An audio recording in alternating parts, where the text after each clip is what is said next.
I don't really get how...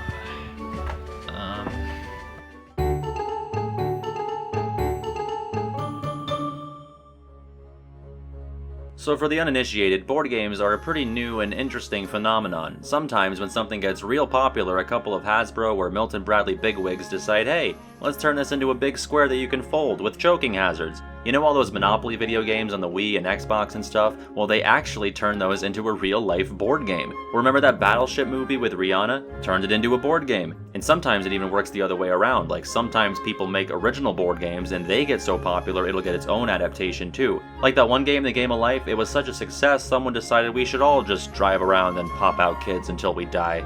Kingdom Hearts is, of course, no exception to this rule, introducing the Talisman Kingdom Hearts board game, which I recently got as a Christmas gift. And by that I mean I was shopping for other people at Barnes & Noble, saw the KH1 box art out of the corner of my eye, slipped into a brief coma, and then bought the game for about 70 money once I revived. And side note, not that this video is sponsored by Barnes & Noble, but that is a great place for Christmas shopping. You'd think they just have books, but they've also got merch, stupid little toys, puzzles, I think food, who's its, what's its, thingamabobs, rare nuts, a guide to notarize your divorce papers, and most importantly, the Kingdom Hearts board game. I should note, this is not like an original KH-specific concept that only exists in this board game. It's more like a special edition of Monopoly where all of the properties and tokens are replaced by KH stuff. This game is a KH edition of Talisman, which originated in the 80s as a sort of fantasy adventure board game that used your typical generic fantasy fare like dragons and wizards and all that. But none of that silly stuff is here in the KH version, just the imminent threat of heartless takeover and the darkness, as the game so aptly calls it.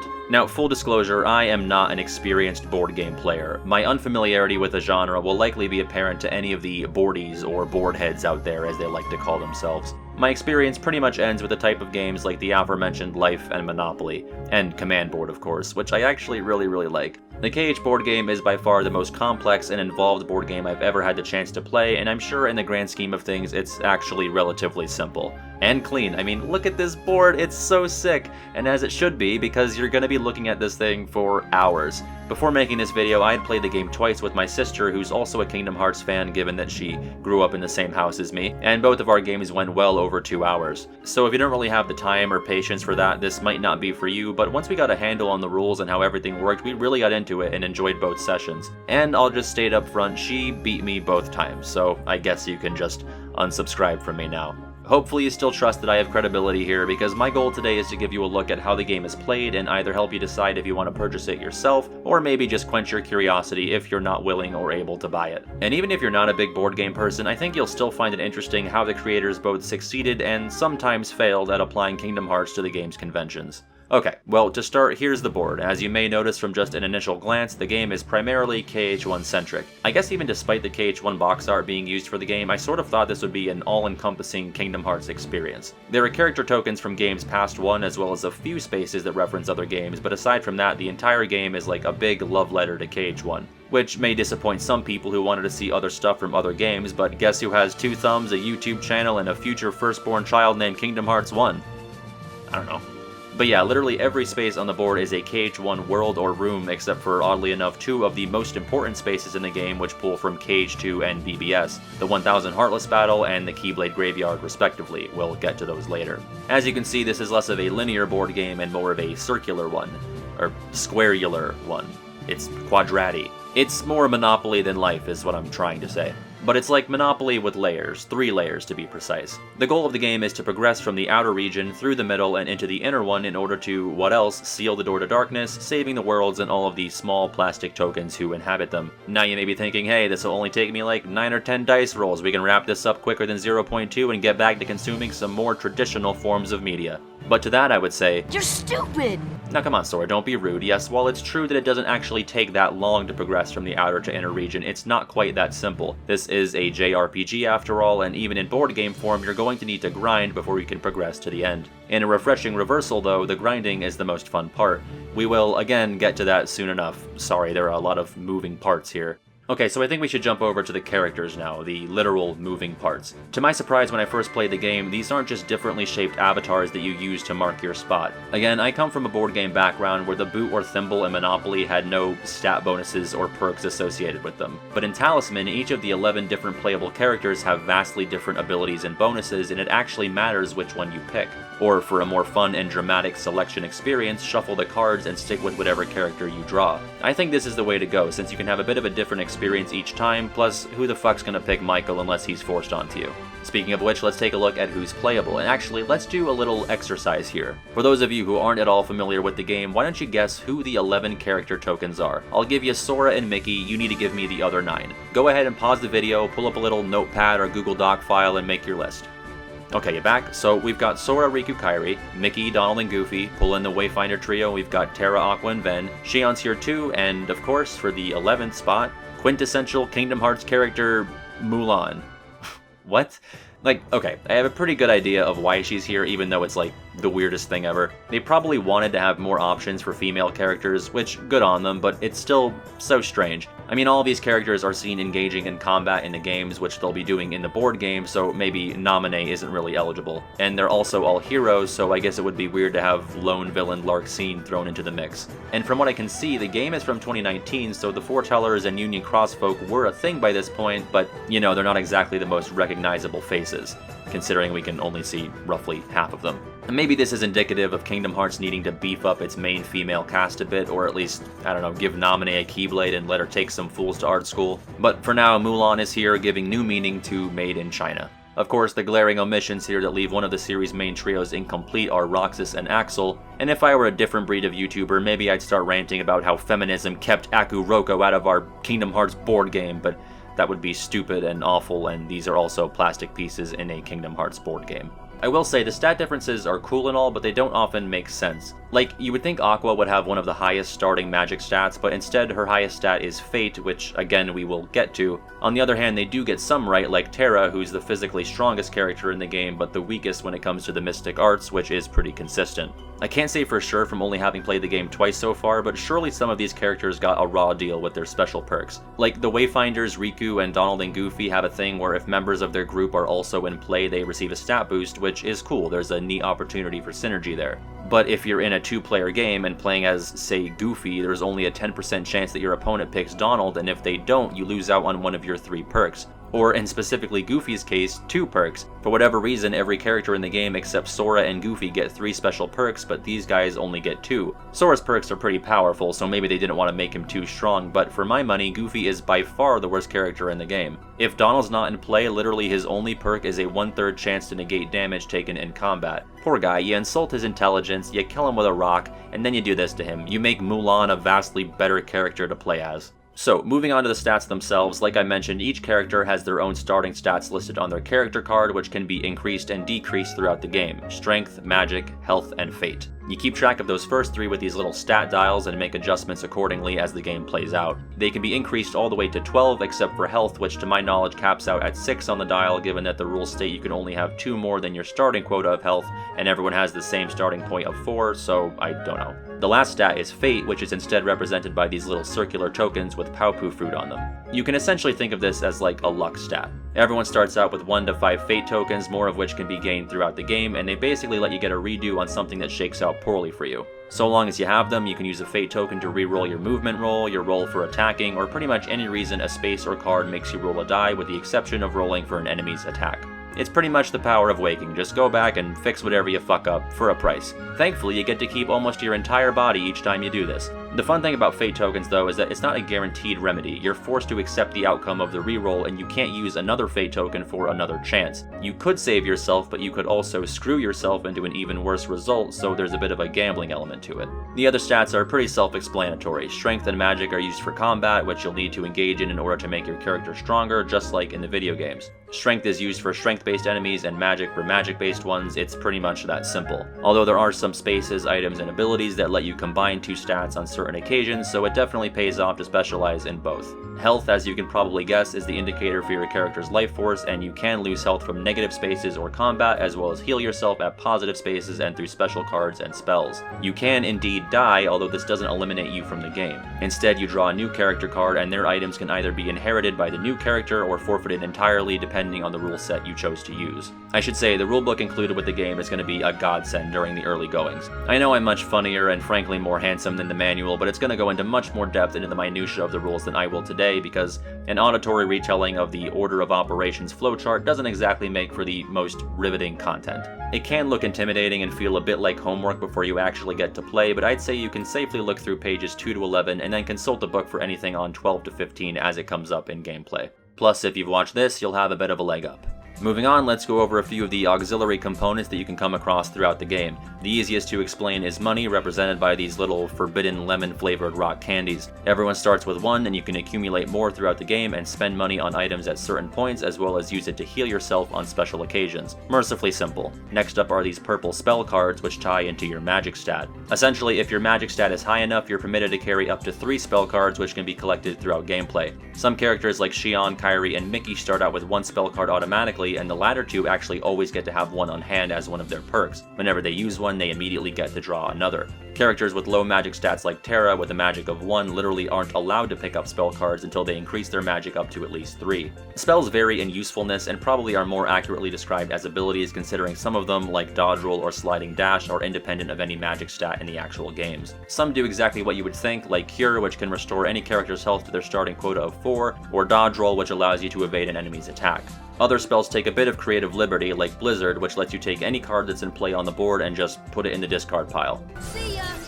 You know, you actually essentially do just say see ya to whatever card you're getting rid of. That's canon now as far as I'm concerned. Some spells like Treasure Magnet allow you to be a colossal dick to other players, letting you take a money, object, or follower from them. I got the Treasure Magnet spell twice in my games with my sister and very much laughed evilly as I walked around the table and stole Tinkerbell from her. Don't worry though, because if you recall, I lost both games, so it definitely came back around. Guess we'll move on to followers while we're at it, which are pretty much friendly characters who can be recruited throughout the game, primarily consisting of the Cage One summons and additional supporting characters like the Ducklings, Chippendale, and the Dalmatian puppies. They all give you buffs and abilities that are constantly active so long as they remain in your party. For example, the aforementioned Tinkerbell gives you an additional 2 magic that you don't record on your dial, you just apply it to your character whenever you need or want to in combat. Others like Dumbo and Bambi allow you to evade enemies in certain spaces. Then you've got the palette swap Duck Nephews who let you hold on to an additional item past your limit of 4. There's also no limit to how many followers you can have, so you can really build up an army throughout the game, especially with fewer players. At various points, I had like a huge squad buffing all of my abilities and keeping me safe from damage, and again, I lost both times, so please look forward to the rise and fall of regular Pat, chronicled later on in the video. Next, we've got items referred to in the game as objects, which can be collected and purchased as you move around the board. As I mentioned, you have an initial item carry limit of 4, but that can be increased by those quacking capitalists or by purchasing an accessory slot pack, which gives you another 4 spots. Some items serve as a one-time increase for one of your attack stats in an active combat like the Dream Sword, while some give you a chance to negate damage like the Protect Chain. These can all be purchased at will at the Synthesis shop space, as well as other special spaces that come up from drawing cards. Regular objects get discarded after one use, while magical objects collected through special scenarios can sometimes be carried for the rest of the game unless you lose them. Kind of a case-by-case basis. Okay, I think I've gone over all of the cards and important stuff. So how do you even play this thing? Well, depending on your character, you start out on a different space in the outer region. Kairi at Destiny Islands, Donald at Disney Castle, etc. Once you've got everyone's stats set up and appropriate cards dealt out, you roll a die to move. The manual tells you that the person who most recently played Kingdom Hearts gets to go first, so just boot up the game before playing if you really want to go first. Or lie. So far, lying has taken me a pretty long way. In Talisman, you always get to pick whether or not you want to move left or right, so you essentially envision 2 paths each time you roll. For example, if you're here on the Synthesis shop and roll a 1, you could avoid a potentially dangerous corridor of darkness space and instead go left to this gummy path space. Having the freedom of choice is good, but bear in mind there is often a risk-reward factor involved. If you're feeling gutsy, you can purposefully go to a space that potentially results in mostly negative consequences, but a chance at a positive outcome. I am a notoriously risk-averse person, so I tend to play it safe and by the odds at every occasion, and again, this may have helped spell out my losses because I didn't take chances that I could have benefited from due to an overabundance of caution. And now I'm looking back at my actual life through this lens and would really like to move on and keep talking about this board game in order to silence those thoughts. When you land on a space, the game will ask one of 2 things of you, either roll some dice or draw some cards. Destiny Islands, for an example of the former, requires you to roll the die and potentially pick up some money, health, or a spell card depending on your roll. So you can hypothetically camp around spaces like these and try to reap their rewards by landing on them. Any space with one of these blue crown cards on it requires you to draw the corresponding amount of adventure cards. These spaces always force 1 draw in the outer region and up to 3 adventure card draws in the middle region. Cards are never drawn in the inner region, and we will, say it with me, get to that later. Adventure cards are the primary way that you engage with the game and make stuff happen, essentially. All those followers, enemies, and magical objects I talked about before only ever show up when you draw an adventure card. Some of these cards are as simple as, oh hey, I get to have 2 money. Some apply permanent effects to whatever space it was drawn on, like the treasure chest, which you can roll for a chance to open every time you land on the space where it was drawn, kind of like Destiny Islands. Some cards, like the Trinity Mark ones, actually encourage cooperation between players. If 3 characters are on a space where the Trinity Mark card was drawn, they can all benefit from a stat boost or money payout. Though if you're in a 2-player game, you just discard those ones and draw a new one. Perhaps the most important adventure cards are enemies, which you'll want to fight to increase your stats, but also potentially avoid if their attack stat outclasses your own. For example, if you're Ventus, who starts out with a strength of 1, and you run into, say, a dark side on your first turn, you're probably going to get your shit rocked. Which I guess I should go into how combat works, and I think the best way to do that is by example. So let's say I'm Riku and I land in Traverse Town. I have to draw an adventure card and a Soldier Heartless pops up. I have to either fight or evade it, and until the soldier is killed, it's going to roam around in Traverse Town, bullying whoever else might land there.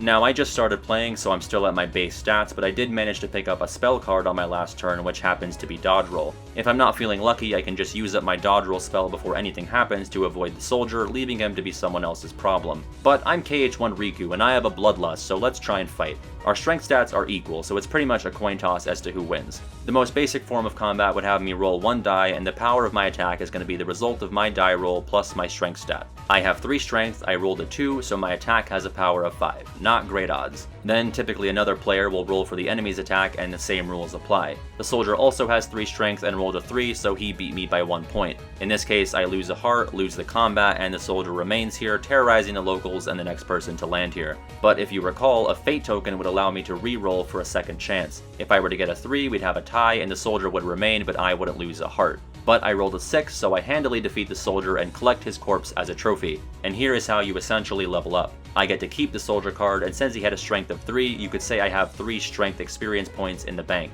For every 5 points I collect from enemies, I can trade those trophies in for an increase in my strength stat. So if I later on defeat 2 shadows, both with a strength of 1, I can trade in all of my trophies to up my strength by 1 point. Now this only works in increments of 5, so if I were to instead encounter a second soldier and defeat him for a total of 6 strength points in my bank, I could trade them in for a level up, but I'd also be losing out on that 1 leftover point. So there's some more strategy there. You can either take the boost now or wait a while and make the most of the trophies you collect. Bear in mind there's no synergy between strength and magic experience points. If I have a shadow trophy with a strength of 1 and a red nocturne trophy with a magic of 4, I can't do anything with those yet, even though they add up to 5 because they're different stats. But let's go back and do a bit more of an involved combat example. I'm going to be the same Riku with the same stats, but this time I run into a green Requiem, which is, of course, the strongest enemy card in the game. No, I'm not joking. You know, famously, the green Requiem is a bloodthirsty killer who not only attacks, but attacks with great ferocity. Sometimes failed at applying Kingdom Hearts to the game's conventions. The Requiem uses magic to attack instead, and it has a whopping 10 compared to my pitiful 3. But instead of dodge roll, I picked up MP Haste earlier, which I can now use to bump my magic up to 4. Not only that, but if I check Riku's character card, I have an additional magic point because someone else is playing as Kairi. So now we're at 5. But even if I roll a 6, the best I can get is an 11. When the Requiem rolls, he's guaranteed to get at least a 1, so the best we can do is tie. But wait, there's more, because Dolan happens to be on this space as well, and when another character is on the same space as you during combat, you can request that they pitch in to aid you. Now, canonically, Donald would probably tell me to go fuck myself if we're in mid-KH1, but let's say he obliges, because there is a benefit to him helping out. When you ask for aid, the supporting character can supply an additional 3 points of the required stat type if their stats allow it. Donald has 4 magic, so he can lend me the max amount of 3 to help me in the fight. Now I'm going into my roll with 8 magic, giving me a fighting chance. So here's the moment of truth. I roll a 5, giving my attack a value of 13, and the green Requiem rolls a 2, resulting in his attack having a power of 12, meaning we win. The green Requiem is sent back to hell where it belongs. I collect its trophy, which I can immediately trade in for 2 whole magic points for my stat dial, and Dolan gets a payment of 1 money for his trouble. Of course, if we fail, we both would have lost a heart, so some more risk versus reward there for you. As you can see, the combat encounters can get pretty fun and a bit complex depending on what you've got at your disposal. Let's say we go through all of that and still lose. If I had something like a Dream Shield on hand, I could roll the die again, and if I get a 5 or a 6, I get to protect myself from losing a heart, though the combat would still be lost and the Requiem would remain. So that's the main way you can boost up your stats, though some spaces like the Mystical House or Storm-Tossed Island can give you a boost for free if you get a lucky roll when you land there, providing an alternate leveling method for risk-averse cowards like myself. But why do we want to increase our stats, aside from the obvious reason of it being very satisfying for our 8 brains to see number go up? Well, the game essentially does stat checks on you before you can progress further into the board. For example, you could very well rush to the space that allows you to move on to the middle region, the Battle of 1,000 Heartless. The Heartless here have a combined strength of 9 and still get to roll just like the Soldier and Requiem did, so at minimum they'll have a strength of 10 and a max of 15. If you're a character like Ven, who starts on Hollow Bastion and you roll a 2 to land on this space on your very first turn, you straight up cannot pass through. But let's say you're Terra, who starts on the very same space and you roll the same. Since your strength is a 5, you very well could pass through immediately if you roll a 6 and the Heartless roll a 1. Now I stopped taking math after Algebra 2 and I don't intend to start again, but I don't like your odds there. Even so, it doesn't really benefit you to immediately charge toward the center of the board even if you do get supremely lucky. There's plenty of stuff further into the board later on that even a beefcake like Terra cannot reasonably handle without exploring the rest of the board and gaining experience. So again, there's some strategy of picking and choosing when the right time to move further into the board is. There are other ways you can end up in the middle region, like if you draw a special adventure card that sends you there, but otherwise you'll want to bide your time and keep an eye on your opponent's progress and decide on your best opportunity to move forward. I should say, before we move on to the middle region, the board can definitely get very busy and even cluttered as you start placing cards and tokens all over it. To harken back to that soldier battle, let's say I lost it. Basically, since it was in the outer region, I would just tuck it under the Traverse Town spot until it meets its demise. But you can have cards that are tied to spaces in the middle region, so it would be confusing to tuck them under the board where the outer region is, and it would obscure things and very quickly get messy to just put the cards on the board itself. Thankfully, the game includes these little tokens that you can just place on those middle region spaces and then put a corresponding token on the associated card somewhere off to the side. All of the tokens are keychains from the games, which is a nice touch. I like to try and use the matching keychain depending on what space the card is attached to because I'm a big old dork. Okay, so let's fast forward our game a bit and get our players moseying about the middle region. Keep in mind you can always go back to the outer region through various means, including the 1000 Heartless space, which you don't have to fight if you're just passing back to the outer. But for players who have freshly entered the middle region, our primary goal is to get our hands on some sick merch, namely a Keyblade. Thankfully and hopefully this is the only time Donald, Goofy, and Mulan are capable of wielding one. To start the process, we need to land on the Keyblade graveyard space, which fittingly has a bunch of Keyblades laying around for the taking, but only after you complete a quest. Your quest is determined by landing on the space and then rolling a die and following the space's instructions based on your die roll. One quest requires you to go out and defeat an enemy, while some ask you to sacrifice a follower or some money. Whenever you complete your quest, you teleport back to the KBG and get a Keyblade of your choice. Surprise, there are more cards. I lied before about being done with important cards. I did say that I do that sometimes, in fairness. There are 6 Keyblade cards, enough for 1 each for the maximum of 6 players. They're functionally all the same, but Oblivion and Oathkeeper will assuredly go first, while the dregs of society are left to pick through these seemingly random Disney World Keyblades that are also here for some reason. And why do we want a Keyblade aside from it being a great indicator of whether or not a character matters? Because duh, it's the only way you can seal the door to darkness. How'd you think you were gonna do it? With your car keys? By saying pretty please, please please close you big beautiful door? Try and keep up. This is another progression barrier the game has to keep you from rushing to the end. You can make it to the final rest in the inner region, but without a Keyblade, you ain't shit. Now mind you, Michael has a perk where he just always has a Keyblade. He just starts with Kingdom Key D and he can never lose it, which other characters can. For those of you who think mice privilege isn't a thing, ladies and gentlemen, King Michael.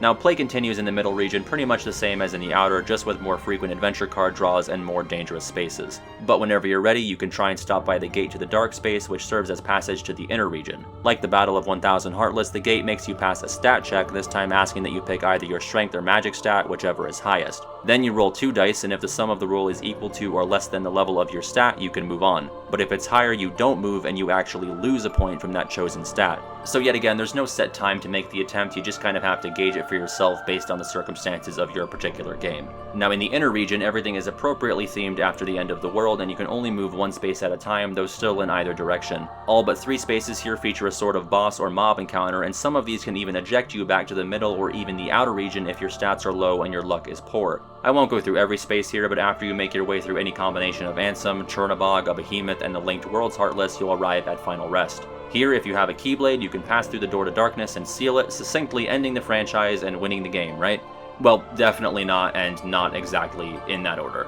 While the player who seals the door can certainly be, and is perhaps even most often, the winner, there are other metrics the game uses to determine who emerges victorious. On page 14 of the rulebook, you can see a chart detailing the exchange rate for everything you've picked up and accomplished throughout the game. First off, whoever seals the door does have an advantage because when they do, they roll a die and whatever they get goes towards their victory point total. They also just get 5 points for being on the Door to Darkness space, so you could potentially get anywhere from 6 to 11 points just for being the person to do the job. Other players get points for whatever region their character was in when the door was sealed, gaining more points the closer they were to the center. In addition, every player gets 1 point for every follower, spell, object, and magical object in their possession, and 1 point for every 2 money they have on hand. Finally, everyone subtracts their starting strength and magic stats from their endgame total and adds the result to their victory point total as well. And that's it. Whoever's got the highest number wins and gets to wear the crown as the sibling who is definitively the household champion of all things Kingdom Hearts. Which, I suppose, brings me to my sorry tale. So, the last time we played, I was riding high. I used to rule the worlds, Heartless would fall when I gave the word. I was rolling in money, had a huge posse of followers, some of which I did steal from my sister with Treasure Magnet. I had a Keyblade in hand, and I was just boosting up my stats a little bit more in the outer and middle regions before moving on to the inner. And then, I drew a card. On that card was Jiminy Cricket. James Cricket, as I now call him. James does not like traveling with big groups. James, upon being drawn, requires all of your followers to be discarded, upon which you lose all of their benefits. What's more is that James prevents you from picking up any new followers until you return him to Disney Castle where he belongs. Thus begins a 10 to 20 turn cycle in which I try and fail to camp near Disney Castle to shake this goddamn bug off my shoulder. As this goes on, my sister is building up her own stats, recruiting her own followers, some of which used to be mine, and making a beeline for the Door to Darkness. All the while, I am calling this JPEG of an animated bug every name under the sun and praying to every god that I land on a space that lets me draw an adventure card with a can of Raid on it. And so goes the sad story of regular Pat, who enjoyed the highest highs and suffered the lowest lows of the Kingdom Hearts Talisman board game. But ignoring my crushing losses, what are my final thoughts on the game? Well, I actually had a really fun time with it, and again, as someone who really only ever played the fundamental childhood board games, maybe I'm easily impressed and entertained. And looking at all of the pieces and the instruction book, I did think it would be a headache to learn, but it's really not that bad. It's a nice mixture of luck and strategy, because while a lot of the game does come down to dice rolls, the decisions you make to get to those rolls, or how you recover from or capitalize on them, will make all the difference. There are a couple elements of the game that I didn't bother going over because it just never came up in either round that I played, like turning into a Heartless. That's a thing that can happen, but we were never in any real danger of it because being able to move in whatever direction you want often lets you avoid it. The same can kind of be said about dying. It seems really difficult to actually lose even 4 points quickly enough to die, let alone your maximum value of 6. Maybe this stuff comes into play more often if you're playing with more than 2 people, which we unfortunately weren't able to do. But final verdict, and I can only speak as a Kingdom Hearts fan who is pretty ambivalent about board games, I liked it, and if you fall into that same category, I think you'll probably like it too. And as I'm wont to do, I've compiled a Google Sheets file detailing all of the different cards, spaces, and characters, which you can find in the description if you'd rather just check it out from a distance.